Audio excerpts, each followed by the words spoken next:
Excel techno school, Guruvayanakere, Venur. Admission open now.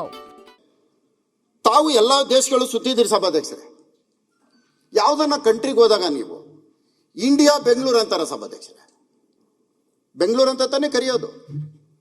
ಸಭಾಧ್ಯಕ್ಷರೇ, ಇವತ್ತು ಬೆಂಗಳೂರು ಯೂನಿವರ್ಸಿಟಿಯಲ್ಲಿ ಓದಿರೋ ಒಂದು ವಿದ್ಯಾರ್ಥಿ ಯಾವ ಕಂಟ್ರಿಗೆ ಹೋದ್ರು ನೀನು ಸರ್ಟಿಫಿಕೇಟ್ ತೋರಿಸಿದ ತಕ್ಷಣ ನೀನು ಬೆಂಗಳೂರು ಯೂನಿವರ್ಸಿಟಿ ಅಂತ ಹೇಳ್ತಾರೆ.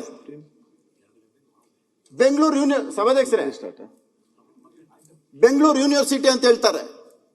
ಆ ಬೆಂಗಳೂರು ಯೂನಿವರ್ಸಿಟಿ ಹೆಸರನ್ನೇ ತೆಗೆದಾಕ್ಬಿಟ್ರಲ್ಲ ಸಭಾಧ್ಯಕ್ಷರೇ. ಬೆಂಗಳೂರು ಸಭಾಧ್ಯಕ್ಷರೇ, ಇದು ಬೆಂಗಳೂರಲ್ಲಿ ಬಂದವ್ರಿಗೆಲ್ಲ ಅನ್ನ ಕೊಟ್ಟಿದೆ, ಬಂದಿರೋರಿಗೆಲ್ಲ ಸಾಕ್ತಾ ಇದೆ. ಬೆಂಗಳೂರಲ್ಲಿ ಯಾರು ಉಪವಾಸ ಇರಲ್ಲ ಅಂತ ಬೆಂಗಳೂರು ಹೆಸರನ್ನ ತೆಗೆಯುವಂಥದ್ದು, ಯೂನಿವರ್ಸಿಟಿ ಹೆಸರು ತೆಗೆಯುವಂಥದ್ದು ಏನಿತ್ತು ಸಭಾಧ್ಯಕ್ಷರೇ? ಈಗ 2 ಗಂಟೆ ಆಯ್ತು, ಎಲ್ಲ ಉಪವಾಸ ಪರಿಸ್ಥಿತಿಯಲ್ಲಿ ಇದ್ದಾರೆ. ತಿರ್ಗಾ ನೀವು ನನಗೆ ಕೊಟ್ರೆ ಮಾತಾಡೋದ್ರೆ ಮಾತಾಡ್ತೀನಿ, ಇಲ್ಲ ನೀವು ಬೇಡ ಸೆಷನ್ ಮುಗಿದ್ಮೇಲೆ ಲಾಸ್ಟ್ ದಿನ ಬಂದ್ರು ಬರ್ತೀನಿ ಸಭಾಧ್ಯಕ್ಷ. ಇಲ್ಲ, ಬೇಗ ಮಾತಾಡಿ ಮುಗಿಸಿ. ತಿರ್ಗಾ ಕೊಡ್ತೀರಾ ಸಭಾಧ್ಯಕ್ಷರೇ? ಅಲ್ಲ, ಈಗ ನಿಮ್ಮ ಎಷ್ಟು ಹೊತ್ತು ಸಭಾಧ್ಯಕ್ಷರೇ, ನಂದು ಇನ್ನೂ ತುಂಬಾ ಇದೆ ನೋಡಿ, ಎಲ್ಲ ಇಟ್ಕೊಂಡ್ ಬಂದಿದ್ದೀನಿ ನಾನು. ಆಮೇಲೆ ಒಂದೇ ಒಂದು ರಾಜರಾಜೇಶ್ವರಿ ವಿಧಾನಸಭಾ ಕ್ಷೇತ್ರ ಬಗ್ಗೆ ಮಾತಾಡಲ್ಲ, ನಾನು ತೀರ್ಮಾನ ಮಾಡ್ಕೊಂಡ್ಬಿಟ್ಟಿದ್ದೀನಿ. ಅಷ್ಟು ಭಯನಾ? ನಾನು ಮಾತಾಡಲ್ಲ, ಯಾಕಂದ್ರೆ ನಾನೇನ ರಾಜರಾಜೇಶ್ವರಿ ವಿಧಾನಸಭಾ ಕ್ಷೇತ್ರ ಮಾತಾಡಿದೆ ಅನ್ಕೇಳಿ ನನ್ಗೆ ಯಾರೋ ಒಂದು ಸ್ವಾಮೀಜಿ ಹೇಳೋರೆ, ನೀನ್ ಮಾತಾಡ್ಬೇಡ ಕಣೋ, ನೀನ್ ಜೈಲ್ಗೆ ಹೊಂಟೈತಿ ಅಂತ. ಅದಕ್ಕೆ ಆ ಸ್ವಾಮೀಜಿ ಮಾತು ಕೇಳ್ತಾ ಇದ್ದೀನಿ ನಾನು. ನನಗೆ ಇನ್ನೂ ಒಂದು ಅರ್ಧ ಗಂಟೆ ಬೇಕು ಸಭಾಧ್ಯಕ್ಷ. ಅದು ಮುಖ್ಯಮಂತ್ರಿಗಳಿರುವಾಗ ಆಮೇಲೆ ಇನ್ನೊಂದು ತಿಳ್ಕೊಳ್ಳಿ. ಅದು 5 ಮಿನಿಟ್ಸ್ ಮುಗಿಸಿ, ಮತ್ತೆ ಊಟಕ್ಕೆ ಬಿಡ್ಬೇಕಲ್ಲ ಸಭಾಧ್ಯಕ್ಷರ. ಒಂದು ಕೆಲಸ ಮಾಡಿ ತಿರ್ಗಾ ಮಾತಾಡೋಣ. ಇಲ್ಲ, ಬೇರೆ ಬೇರೆ ಸಬ್ಜೆಕ್ಟ್. ಯಾಕಂದ್ರೆ ಬಹಳಷ್ಟು ವಿಷಯಗಳು ಕೊಡ್ತೀನಿ ನಿಮಗೆ. ನಾನು ವಿಷಯಗಳು ಕೊಡೋದು, ನಾನು ಭ್ರಷ್ಟಾಚಾರ ಇಲ್ದಾರೆ ಅಂತವೇ ಕೊಡ್ತಾ ಇರೋದು. ಭ್ರಷ್ಟಾಚಾರ ಯಾವ್ದ್ರಲ್ಲೂ ಇಲ್ಲ. ಫಾಸ್ಟ್ ಮುಗಿಸಿಬಿಡಿ, ಬೇಗ ಬೇಗ ಮಾತು ಮುಗಿಸ್ಬೇಡಿ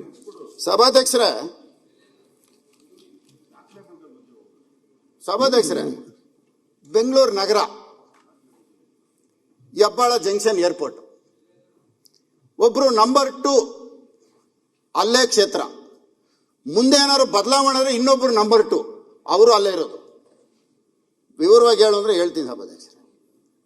ಒಂದು ಹೆಬ್ಬಾಳಕ್ಕೆ ಬರುತ್ತೆ, ಒಂದು ಬ್ಯಾಟರಾಯನಪುರಕ್ಕೆ ಬರುತ್ತೆ, ಇಬ್ರಿಗೂ ಒಂದೊಂದು ಫುಟ್ಪಾತ್.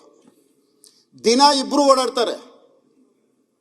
2014-15ರಲ್ಲಿ ಗುದ್ಲಿ ಪೂಜೆ ಮಾಡೋದಕ್ಕೆ ಈಗ ಒಂದು ಜಂಕ್ಷನ್, ಒಂದು ಲೂಪ್ ಜಂಕ್ಷನ್ ಮಾಡವ್ರೆ. ಅಣ್ಣ ಅವತ್ತಿದ್ರೆ ನಾ ಗುದ್ಲಿ ಪೂಜೆ ಮಾಡಿದ್ದು ಆವತ್ತಿನ ಮುಖ್ಯಮಂತ್ರಿ ಆಗಿದ್ದಾಗ. ಇಬ್ಬರು ಇದ್ದುಕೊಂಡು ಹೆಬ್ಬಾಳ ಜಂಕ್ಷನ್ ಅಲ್ಲಿ ಏನು ಮಾಡಬೇಕು ಫ್ಯೂಚರ್ ಅನ್ನೋದು ಯೋಚನೆ ಮಾಡದೆ ದಿನ ಡೆಲ್ಲಿಯಿಂದ ಬರೋಕ್ಕೆ 2.5 ಅವರ್, ಏರ್ಪೋರ್ಟ್ ಇಂದ ಹೆಬ್ಬಾಳ ದಾಟೋದಕ್ಕೆ 3 ಅವರ್. ಏನ್ ನಡೀತಾ ಇದೆ? ಟನಲ್ಗೆ ಬರ್ತಾರೆ. ಸಭಾಧ್ಯಕ್ಷರೇ, ನಾನೊಂದು ಮಾತು ಹೇಳ್ತೀನಿ. ನಮ್ಮ ತಂದೆ 1972ರಲ್ಲಿ ಕಾರ್ಪೊರೇಷನ್ ಕಾಂಟ್ರಾಕ್ಟ್ರು. ನಾನು ಕಾಂಟ್ರಾಕ್ಟರ್ ಹುಟ್ಟಿದೊಂದು ಮಗ. ನಾನು ನೋಡ್ತಾನೆ ಇದ್ದೀನಿ. ಈ ಟನಲ್ನ ಮುಖ್ಯಮಂತ್ರಿಗಳಿಗೆ ದಾರಿ ತಪ್ಪಿಸಿದ್ದಾರೆ. ಒಂದೇ ಒಂದರಲ್ಲಿ ಹೇಳ್ಬಿಡ್ತೀನಿ. ಮೈಸೂರು ಬ್ಯಾಂಕ್ ಜಂಕ್ಷನ್ ಅಲ್ಲಿ 160 ಮೀಟರ್ ಕೆಳಗಡೆ ಹೋಗ್ಬೇಕು ಟನಲ್. 160 ಮೀಟರ್ಗೆ ರ್ಯಾಂಪ್ 1:30 ಕೊಡಬೇಕು. ಎಲ್ಲಿದೆ ಸಭಾಧ್ಯಕ್ಷರೇ ಜಾಗ 1:30? 1:30 ಅಂದ್ರೆ ಗೊತ್ತಾ ಸಭಾಧ್ಯಕ್ಷರೇ? ಯಾವ್ದು ಹೈಟ್ ಇರುತ್ತೋ ಅಲ್ಲಿಂದ ನಾವು ರ್ಯಾಂಪ್ ಮಾಡೋದಕ್ಕೆ 1:30. 50-60 ವರ್ಷ ವಯಸ್ಸವರು ನಡ್ಕೊಂಬರೋದಕ್ಕೆ 1:30. 40-45 ವರ್ಷದವರು 1:20. ಇದು ರ್ಯಾಂಪ್ದು. ಎಲ್ಲಿಂದ ಮಾಡೋಕ್ಕಾಗುತ್ತೆ ಸಭಾಧ್ಯಕ್ಷರೇ?